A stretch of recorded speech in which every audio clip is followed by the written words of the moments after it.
ওই যে ওই পেছন দিকে, তারপরে ওখানে 4টা ছেলে, ওই নওজোয়ান ছেলে বসে আছে। একটু আগিয়ে যান, সবাই আগেলো, আপনারা কেন বসবেন ভাই? আমি আলোচনা শুরু করছি ইনশাআল্লাহ, আপনারা আগিয়ে বসুন, তাহলে দেখতে ভালো লাগবে। মাশাআল্লাহ, জাযাকাল্লাহু খাইরান জাযা। আসেন, আমি আপনাদের সম্মুখে যে বিষয়টা নিয়ে দ্বন্দ্বমান হয়েছি বা বলার ইচ্ছা পোষণ করেছি, সেটি হচ্ছে আরশের নিচের ছায়া। আরশের নিচের ছায়া এক কথায় যদি বলা যায় আল্লাহর রহমতের ছায়া। যেই দিন পৃথিবীটা লন্ডভন্ড হয়ে যাবে, চুরমার হয়ে যাবে, কুল্লু আলাইহা ফান ওয়া ইয়াবকা ওয়াজহু রাব্বিকা যুল জালালি ওয়াল ইকরাম, একমাত্র আল্লাহর মহামান্বিত চেহারা ছাড়া দুনিয়ার যত কিছু আছে সব ফানাফান হয়ে যাবে, চূর্ণ বিচূর্ণ হয়ে যাবে, কিছুই থাকবে না।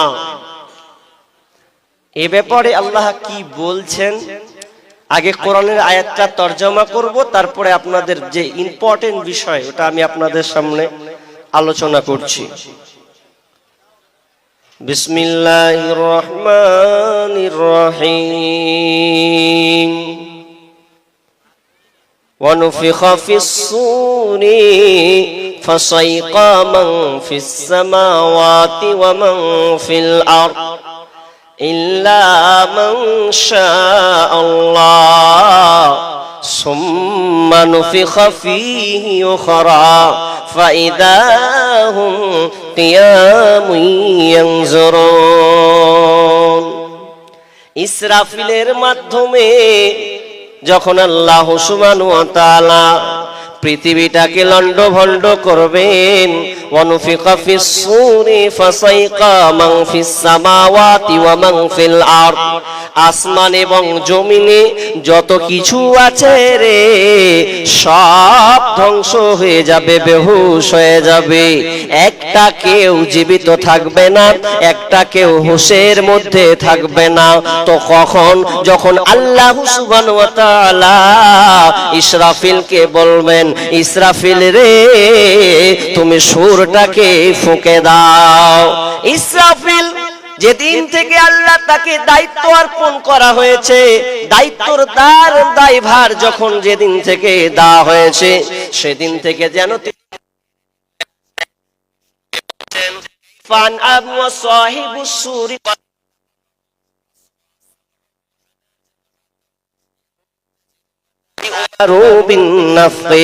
বিশ্বনবী বলছেন, আমি কেমন করে আয়েস আরামে আনন্দ উল্লাসে থাকতে পারি, আমি কেমন করে আমি আনন্দ করি রে আমার সাহাবেরা। অথচ ইসরাফিল আলাইহিস সালামকে দায়িত্ব দেওয়া হয়েছে, কানকে খাড়া করে রেখেছে, কানকে খাড়া করে রেখেছেন এবং মাথাকে নুইয়ে রেখেছে, এই প্রতীক্ষমান অবস্থায় রয়েছেন, কখন জানি আল্লাহ আমাকে এই অর্ডারটা দিয়ে দেবেন। তাহলে ইসরাফিলের মাধ্যমে সারা পৃথিবী তোড়ফোড় হয়ে যাবে, বেহুশ হয়ে যাবে। তবে ইল্লা মান শাআল্লাহ, তবে আল্লাহ যাকে চাইবেন সে ছাড়া। এখানে তাফসীর করা হয়েছে কে আবার যেন টিকে থাকবে। বিশ্বনবী অনুমান করেছেন, মনে যখন বিশ্বনবী যখন তার চেতনাটাকে ফিরে পাবেন, হুঁশটাকে ফিরে পাবেন দ্বিতীয় ফুৎকারে, তখন তিনি দেখবেন আমার হুঁশ ফিরার আগে একজন যেন আল্লাহর সে আরশের ছায়ার পায়া ধরে যেন আছে। তিনি বললেন, তিনি বলছেন, মনে হয় তিনি হুঁশ পেয়েছিলেন, হুঁশের মধ্যে ছিলেন না বেহুশের মধ্যে ছিলেন। মনে হয় মুসা আলাইহিস সালামকে আল্লাহ সুবহানাহু ওয়া তাআলা এই মর্যাদা দিয়েছেন, যেদিনকে আল্লাহকে বলেছিল, আল্লাহ তুমি আমাকে তোমার চেহারা খানটা দেখাও, কিন্তু সেদিন সে নূরের তাজাল্লি দেখে অজ্ঞান হয়ে গেছিল। আল্লাহকে দেখা তো দূরের কথা, ছাদটা পর্যন্ত সে এখনই গ্রহণ করতে পারেনি। সেই সময় হয়তো সে বেহুশ ছিল, পৃথিবীর মানুষ সব হুঁশের মধ্যে ছিল, তার জন্য নাকি আল্লাহ তাকে মর্যাদা দিয়েছেন। এটা অনুমানের ভিত্তি পরিপ্রেক্ষিতে বলা হয়েছে বন্ধুরে তবে আল্লাহ যাকে চাইবেন সে কেবল সারা সুম্মা নুফিখা ফীহি উখরা ফাইদাহুম কিয়ামুন ইয়ানজুরুন। আর একটা যখন সুর ফুঁকা হবে, সুর ফুঁকে দিতে দিতে আবার মানুষ যেন কবর থেকে যেন উঠতে থাকবে। ওয়াইদাল কুবুর বুসিরাত, মানুষ সব কবর থেকে যারা যতগুলো চাপা পড়ে আসে সমস্ত কিছুকে যেন কিয়ামতের মাঠে হাজির দিতে হবে, সবাই কিয়ামতের মধ্যে ধরবে।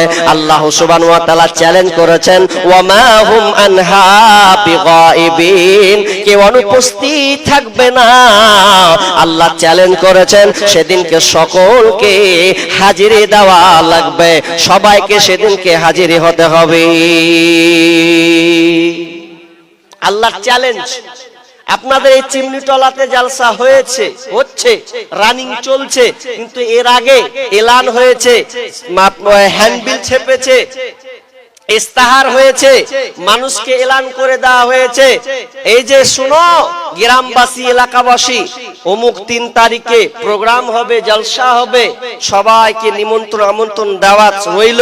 এখন বলুন তো 100তে 100 লোক আসতে পেরেছে? নাই। কিছু লোক এখানে, কিছু লোক বেটি ছেলের পিছনে ঘুরছে, আর কিছু লোক খাওয়ার মার্কেটে ঘুরছে, আবার কেউ বাড়িতে শুয়ে আছে। কিন্তু আল্লাহর চ্যালেঞ্জ এত কঠিন, ওয়ামা হুম আনহা বিগাইবিন, প্রত্যেককে আল্লাহ সেখানে কিয়ামতের মাটিতে হাজির হতে হবে, কেউ যেন একটা বাদ থাকবে না। তার মানে বুঝতে পারলাম পৃথিবী প্রথম ফুৎকারে ধ্বংস হবে, আবার দ্বিতীয় ফুৎকারে সবাই বিচারের মাঠে দাঁড়াবে। কিন্তু দরাটা কেমন হবে, কিভাবে উঠবেন, কি হালাতে উঠবেন, মা আয়েশা রাদিয়াল্লাহু তাআলা আনহা তিনি বর্ণনা করেছেন ইউসারুন নাসু ইয়াউমাল কিয়ামাতি উফাতান উরাতান গুরলা কুলতু ইয়া রাসূলুল্লাহি আন-নিসাউ ওয়ার-রিজালু জামিআ ইয়ানজুরু বা'যুহুম ইলা বা'যিন।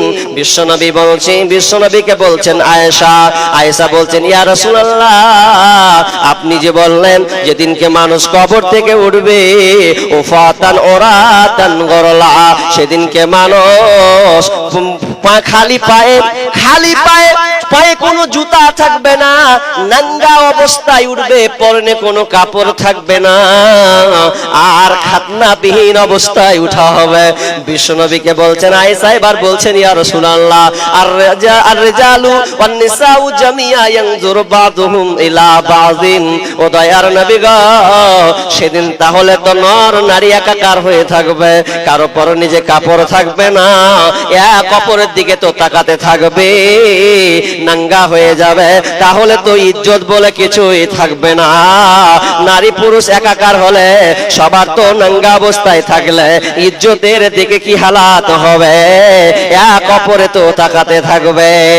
বিষ্ণু বলছেন আয়েশা এটা কখনো সম্ভব নয়, ইয়া আয়েশাতুল আমরু আসাদু মিন আইয়ানজুরা বা'যুহুম ইলা বা'যিন।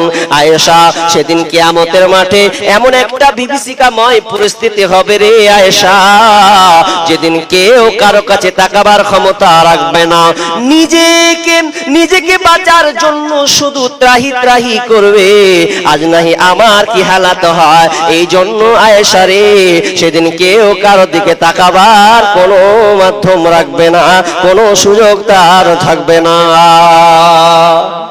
কেমন কথা, পাশাপাশি উলঙ্গ মানুষ থাকবে তো ওর দিকে তাকাতে আবার কয় সেকেন্ড লাগবে, কেমন লাগবে দেখতে পারে। একটা উদাহরণ দিলে চট করে বুঝে নেবেন।